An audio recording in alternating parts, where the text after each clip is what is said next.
हर हर महादेव। प्रिय भक्तों, हम आपको सुनाते हैं माँ वैभव लक्ष्मी की व्रत कथा। तो चलिए सुनते हैं। किसी शहर में लाखों लोग रहते थे। सभी अपने अपने कर्मों में रत रहते थे। किसी को किसी की परवाह नहीं थी। भजन कीर्तन, भक्ति भाव, दया, माया, परोपकार जैसे संस्कार कम हो गए थे। शहर में बुराइयां बढ़ गई थी। शराब, जुआ, रेस, व्यभिचार, चोरी, डकैती वगैरह बहुत से गुनाह शहर में होने लगे थे। इनके बावजूद शहर में कुछ अच्छे लोग भी रहते थे। ऐसे में लोगों में शीला और उनके पति की गृहस्थी मानी जाती थी। शीला धार्मिक प्रकृति की और संतुष्टि स्वभाव वाली थी। उसका पति भी विवेकी और सुशील था। शीला और उसका पति कभी किसी की बुराई नहीं करते थे और प्रभु भजन में अच्छी तरह समय व्यतीत कर रहे थे। शहर के लोग उनकी गृहस्थी की सराहना करते थे। देखते ही देखते समय बदल गया। शीला का पति बुरे लोगों से दोस्ती कर बैठा। अब वह जल्द से जल्द करोड़पति बनने के ख्वाब देखने लगा, इसलिए वह गलत रास्ते पर चल पड़ा। उसकी हालत रास्ते पर भटकती भिखारी जैसी हो गई थी।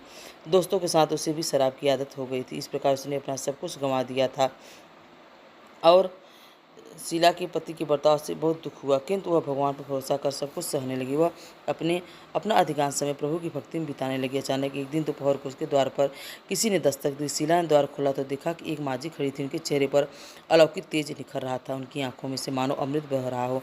उनका भव्य चेहरा करुणा और प्यार से छलक रहा था। उनको देखते ही शीला के मन में अपार शांति छा गई। शीला के रोम रोम में आनंद छा गया। शीला उस माझी को आदर के साथ घर में ले आई और घर में बिठाने के लिए कुछ भी नहीं था। अतः शीला ने संकुचाकर एक फटी हुई चादर पर उनको बैठाया। माझी बोली, क्यों शीला, मुझे पहचाना नहीं? हर शुक्रवार को लक्ष्मी जी के मंदिर में भजन कीर्तन के समय मैं भी वहाँ आती हूँ। इसके बावजूद शीला को समझ नहीं पा रही थी। फिर भी माझी बोली, बहुत दिनों से मंदिर नहीं आई, अतः मैं तुमसे देखने चली आई हूँ। माँ जी के अति प्रेम भरे शब्दों से शीला का हृदय पिघल गया। उसकी आंखों से आंसू आ गए और वह बिलक बिलक कर रोने लगी। माँ जी ने कहा, बेटी, सुख और दुख तो धूप और छाँव जैसे होते हैं। धैर्य रखो बेटी, तुझे तेरी सारी परेशानी बता। माता जी के व्यवहार से शीला को काफ़ी सबल मिला और सुख की आस में उसने माताजी को अपनी सारी कहानी सुनाई। कहानी सुनकर माताजी ने कहा, कर्म की गति न्यारी होती है। हर इंसान को अपने कर्म के भुगतने ही पड़ते हैं, इसलिए तू चिंता मत कर। अब तू कर्म भुगत चुकी है, अब तुम्हारे सुख के दिन अवश्य आएंगे। तू तो माँ लक्ष्मी की भक्ति है। माँ लक्ष्मी के प्रेम और करुणा के अवतार हैं। वे अपने भक्तों पर हमेशा ममता रखते हैं, इसलिए तू धैर्य रखकर माँ लक्ष्मी जी का व्रत कर, इससे सब कुछ ठीक हो जाएगा। शीला के पूछने पर माताजी ने उसे व्रत की सारी विधि बताई। माताजी ने कहा, बेटी, माँ लक्ष्मी का व्रत बहुत सरल है। उसे व्रत लक्ष्मी व्रत या वैभव लक्ष्मी व्रत कहा जाता है। यह व्रत करने वाले सभी की मनोकामना पूर्ण होती है, सुख समृद्धि यश प्राप्त होती है। शीला यह सुनकर आनंदित हो गई। शीला ने संकल्प किया करके आंखें खोली तो सामने कोई नहीं था। विस्मित हो गई। माँ कहाँ गई? शीला को तत्काल यह समझने देर न लगी। माँ कोई और नहीं, साक्षात लक्ष्मी ही थी। दूसरे दिन शुक्रवार का सवेरे स्नान करके स्वच्छ कपड़े पहनकर शीला ने माँ द्वारा बताई विधि से पूरे मन से व्रत किया और आखिरी प्रसाद वितरण हुआ। यह प्रसाद पहले पति को खिलाया। प्रसाद खाते पति के स्वभाव में फर्क पड़ा। उस दिन उसने शीला को मारा नहीं, सताया भी नहीं। शीला को बहुत आनंद हुआ। उनके मन में वैभव लक्ष्मी व्रत के लिए श्रद्धा बढ़ गई। शीला ने पूर्ण श्रद्धा भक्ति से 21 शुक्रवार वैभव लक्ष्मी व्रत किया। 21वें शुक्रवार को माँ जी के मुताबिक उद्यापन विधि करके 7 स्त्रियों को वैभव लक्ष्मी व्रत के साथ पुस्तकें बाहर में दी। माता जी के धन लक्ष्मी स्वरूप की छवि को वंदन कर मन भाव से प्रार्थना करने लगी, हे माँ धन लक्ष्मी, मैंने आपका वैभव लक्ष्मी व्रत करने की मन्नत मानी थी, व्रत आज पूर्ण किया। हे माँ, मेरी हर विपत्ति को दूर करो, हमारा कल्याण करो, जिससे संतानों से संतान देना, सौभाग्यशाली स्त्री का सौभाग्य अखंड रखना, कुंवारी लड़की को मनभावन पति देना। जो आपका यह चमत्कारी वैभव लक्ष्मी व्रत करे, उनकी सभी विपत्ति को दूर करना, सभी को सुखी करना। हे माँ, आपकी महिमा अपरंपार है। ऐसा बोलकर लक्ष्मी जी के धन लक्ष्मी स्वरूप की छवि को प्रणाम किया। व्रत के प्रभाव से शीला का पति अच्छा आदमी बन गया और कड़ी मेहनत करके व्यवसाय करने लगा। उसने तुरंत शीला को गिरवी रखे गहने छुड़ा लिए। घर में धन की बाढ़ सी आ गई। घर में पहले जैसे सुख संपत्ति छा गई। वैभव लक्ष्मी व्रत का प्रभाव देखकर मोहल्ले की दूसरी स्त्रियां भी विधि पूर्वक वैभव लक्ष्मी व्रत करने लगी।